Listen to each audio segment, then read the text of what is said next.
ఆగిపోయిన పనులు త్వరగా జరగాలంటే ఏదైనా దువా ఉందా, ఏదైనా వజీఫా ఉందా, ఏం చేయాలి సరైనటువంటి అవగాహన లేని కారణంగా కొంతమంది షిర్క్కి పురిగోలు పెట్టేటువంటి పనులు కూడా చేస్తూ ఉంటారు. ఉదాహరణకి ఒక వ్యక్తి బిజినెస్ స్టార్ట్ చేశాడు, బాగా రన్ అయిపోయింది, ఆ తర్వాత ఏదో కొన్ని క్లిష్టమైనటువంటి పరిస్థితులు తలెత్తాయి, ఆ తర్వాత అతని కొన్ని బిల్స్ మొత్తం ఆగిపోయి ఉన్నాయి, అతనికి రావాల్సినటువంటి డబ్బులు రావట్లేదు.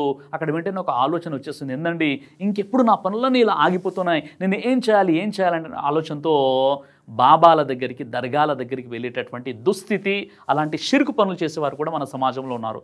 అలాగే ఒక వ్యక్తికి వివాహం జరిగింది, ఆ భార్య భర్తలు పిల్లల కోసం, సంతానం కోసం చూస్తున్నారు, కానీ 4-5 సంవత్సరాలు అయిపోయాయి, భార్య ప్రెగ్నెంట్ అవ్వడం లేదు. ఎందుకు అవ్వడం లేదు అన్న ఆలోచనతో చివరికి ఏదైనా షిర్క్కి దారి తీసేటటువంటి ఆ దర్గాలు, బాబాల దగ్గరికి వెళ్ళేటటువంటి అవకాశాలు మన సమాజంలో కనిపిస్తున్నాయి. ఇక అలాగే ఒక వ్యక్తికి అనారోగ్యంతో బాధపడుతున్నాడు, ఎంతకు కూడా దీర్ఘకాలికమైనటువంటి వ్యాధితో బాధపడుతున్నాడు, అతని యొక్క వ్యాధి నయం అవ్వట్లేదు, ఫలానా వ్యక్తి దగ్గరికి వెళ్ళిపోతే అక్కడ ఒక తాబీజు వేసుకుంటే నా ఆరోగ్యం బాగుపడుతుందని చెప్పేసి ఈ విధంగా రకరకాలుగా షిర్క్ పనులు చేస్తుంటారు. నాకు ఇంకా జాబ్ ఎందుకు రావట్లేదు, ఇంకా ఎందుకు మాకు పిల్లలు పుట్టట్లేదు, నాకు రావాల్సిన డబ్బులు ఇంకా ఎందుకు రావట్లేదు, మా ఇల్లు ఇంకా ఎందుకు ఇన్కంప్లీట్గా ఉంది, ఎందుకు నేను సమస్యలో ఉన్నాను, ఈ కష్టాల నుండి బయటపడడానికి, నష్టాల నుండి బయటపడడానికి, ఆగిపోయినటువంటి పనులు తొందరగా కావడానికి ఏదైనా మంత్రాలు ఉన్నాయండి, ఏదైనా వజీఫా ఉందా, ఏదైనా దువాలు ఉన్నాయని చాలా వరకు అడుగుతుంటారు. కాబట్టి సోదరులారా, మనం షిర్క్ పనులు కాకుండా ఖురాన్ హదీసుల నుండి ఆగిపోయినటువంటి పనులు త్వరగా అవ్వాలంటే మనం ఏం చేయాలో చెప్పేటట్టు ప్రయత్నం చేస్తాను. తిర్మిజీ హదీస్ నంబర్ 2344. ఎవరికైతే ఎక్కువగా కష్టాలు ఉంటాయో, పనులు సరిగ్గా జరగడం లేదో, చాలా కష్టాల్లో క్లిష్టమైనటువంటి పరిస్థితుల్లో ఉంటారో వారు ఎక్కువగా అస్తగ్ఫిరుల్లా అని చదువుతుండాలి. ఇది అద్భుతమైనటువంటి వచనము. ఎక్కువగా అస్తగ్ఫార్ చదివినట్లయితే దైవం మనకు ఏదైతే కష్టాలు ఉన్నాయో ఆ కష్టాల నుండి గట్టెక్కేటటువంటి ఒక మార్గాన్ని చూపుతాడు. కాబట్టి ఎవరైతే ఇలాంటి స్థితిలో ఉంటారో వారు చేయాల్సినటువంటి సింపుల్ పని ఏంటంటే అస్తగ్ఫిరుల్లా ఎక్కువగా చదవాలి. ఇక అలాగే హస్బీ అల్లాహు అని అమల్ వకీల్ అనేటటువంటి దువా ఏదైతే ఉందో ఈ వచనాన్ని కూడా ఎక్కువగా చదువుతూ ఉండాలి ఎవరైతే కష్టాల్లో ఉంటారో. యా హయ్యూ యా కయ్యూమ్ బిరహ్మతికా అస్తగీస్ అనేటటువంటి ఈ దువా కూడా ఎక్కువగా ఈ వచనాన్ని చదువుతూ ఉండాలి. అయితే ఆగిపోయినటువంటి పనులు త్వరగా అవ్వాలన్నా, కష్టాల నుండి మనం బయటపడాలన్నా దీనికి సంబంధించి ఖురాన్ ఇచ్చేటటువంటి సమాధానం ఏంటంటే, ఖురాన్లో సూరే నూహ్ సూరా నెంబర్ 71 ఆయత నెంబర్ 10-12లో మనం చూసినట్లయితే నూహ్ అలైహిస్సలాం తన జాతితో అన్నటువంటి ఈ విషయాలు మనకు కనిపిస్తుంటాయి. క్షమాపణకై మీ ప్రభు అల్లాను వేడుకోండి, ఆయన అమితంగా క్షమించేవాడు, మీపై ధారాళంగా వర్షాన్ని కురిపిస్తాడు, మీ సిరి సంపదల్లో పురోభివృద్ధిని ప్రసాదిస్తాడు, మీకు మగ సంతానాన్ని ప్రసాదిస్తాడు, మీ కొరకు తోటలను ఉత్పన్నం చేస్తాడు, మీ కొరకు కాలువలను ప్రవహింపజేస్తాడు. ఇలా ఈ 5 విషయాలు అనుగ్రహాలు కదా. ఈ అనుగ్రహాలు అల్లాహ్ సుబ్హానహు వ తఆలా మీకు ఇస్తాడు. మీరు గనక అస్తగ్ఫార్ చదివినట్లయితే చేయాల్సినటువంటిది ఏంటి అంటే అస్తగ్ఫిరుల్లా, ఓ అల్లా నన్ను క్షమించు అని మీరు వేడుకున్నట్లయితే 5 అనుగ్రహాలు ఇక్కడ కనిపిస్తున్నాయి. మొట్టమొదటిది ఆయన వర్షాన్ని కురిపిస్తున్నాడు, ఉపాధికి సంబంధించినటువంటి విషయం. రెండో విషయం ఏంటంటే సిరి సంపదలు మీకు ప్రసాదిస్తాడు. మూడో విషయం ఏంటంటే మగ సంతానాన్ని ప్రసాదిస్తాడు. నాలుగో విషయం ఏంటంటే మీకు తోటలను ఉద్భవింపజేస్తాడు. ఐదో విషయం ఏంటంటే కాలువలను ప్రవహింపజేస్తాడు. ఇలా ఈ 5 అనుగ్రహాలు కూడా మనిషికి ఉపాధికి సంబంధించినటువంటిది, మనిషికి యొక్క ప్రశాంతతకు సంబంధించినటువంటివి. ఇవన్నీ ఇవ్వాలి అంటే కేవలం చదవాల్సినటువంటిది ఒక చిన్న వచనం అస్తగ్ఫిరుల్లా.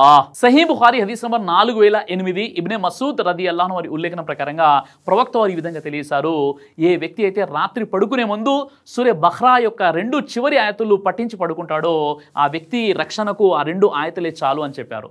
ముహద్దీసులు ఈ వాక్యానికి 2 అర్థాలు ఇచ్చారు. ఒకటి ఏంటంటే ఆ వ్యక్తి 2 వాక్యాలు పట్టించి కనుక అతడు పడుకొని రాత్రి నిద్రావస్థలో అతడు చనిపోయినట్లయితే అతని మగ్ఫిరత్ జరుగుతుంది. మరి నిద్రావస్థలో చనిపోవడం ఏంటి అంటే సూరే జుమర్ సూరా 39 ఆయత 42ని మనం పరిశీలించినట్లయితే అల్లాహే మీ ఆత్మలను వాటి మరణ సమయంలో స్వాధీనపరుచుకుంటున్నాడు, ఇంకా మరణం రాని వారి ఆత్మలను నిద్రావస్థలో ఉన్నప్పుడు వశపరుచుకుంటున్నాడు.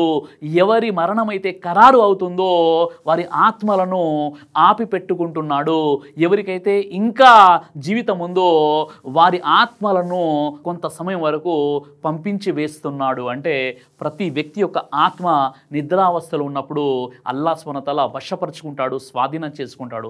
అల్లా ఆత్మను వదిలితేనే మనిషికి ఇక్కడ జీవితం అనేది ప్రారంభమవుతుంది. కాబట్టి ఎవరైతే సూర్య బహ్రాలోని సూర్య నెంబర్ 2 ఆయత 285, 86 పట్టించి పడుకుంటారో వారు గనక నిద్రావస్థలు ఉన్నప్పుడు వారి యొక్క ఆత్మ మళ్ళీ తిరిగి ప్రపంచానికి దైవం పంపనట్లయితే వారు చనిపోతారు. అయితే ఆ వాక్యాలు చాలు అంటే అది మగ్ఫిరత్ అవుతుందని చెప్పారు.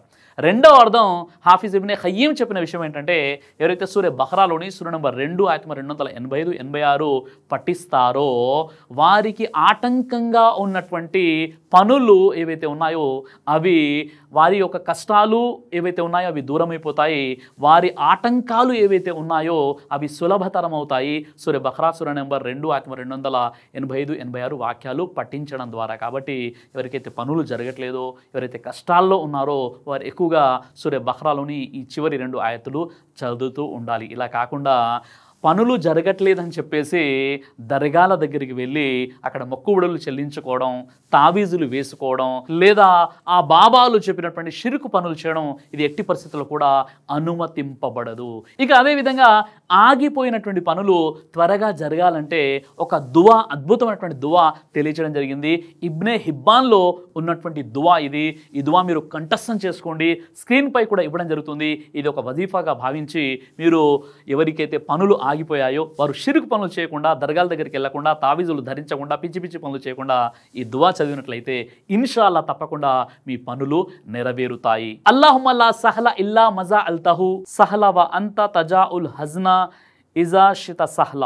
ఓ అల్లా, ఏదైనా నువ్వు సులభతరం చేస్తే తప్ప అది సులభతరం కాదు, కాబట్టి నా ఈ పని కూడా నువ్వు సులభతరం చెయ్యి అని ఈ దువా యొక్క అర్థం. కాబట్టి ఎవరికైతే పనులు త్వరగా అవ్వట్లేదో, ఆగిపోయాయో, కష్టాల్లో ఉన్నారో వారు ఈ దువా చదువుకుంటే ఇన్షాల్లా ఆగిపోయినటువంటి పనులు నెరవేరుతాయి, ముందుకు కొనసాగుతాయి, ఆ పనులు అవుతాయి. ఇలా కాకుండా బాబాల దగ్గరికి, దర్గాల దగ్గరికి, ముర్షద్ల దగ్గరికి, పీర్ల దగ్గరికి, వలీల దగ్గరికి వెళ్ళిపోయి మా పనులు జరగాలి అంటే వారి పనులే జరగకుండా మిమ్మల్ని అడుక్కు తినేటటువంటి పరిస్థితి వారిది.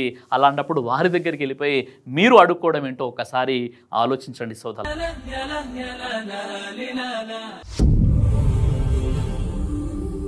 బ్రదర్ సిరాజ్ అని యూట్యూబ్ ఛానల్ని మీరు సబ్స్క్రైబ్ చేసినట్లయితే ఇన్షాల్లా దేవచిత్తం అయితే మీకు వీడియోస్ వస్తుంటాయి. అదేవిధంగా బ్రదర్ సిరాజ్ అనేటటువంటి ఫేస్బుక్ని కూడా లైక్ చేయడం వల్ల మీకు వీడియోస్ వస్తుంటాయి.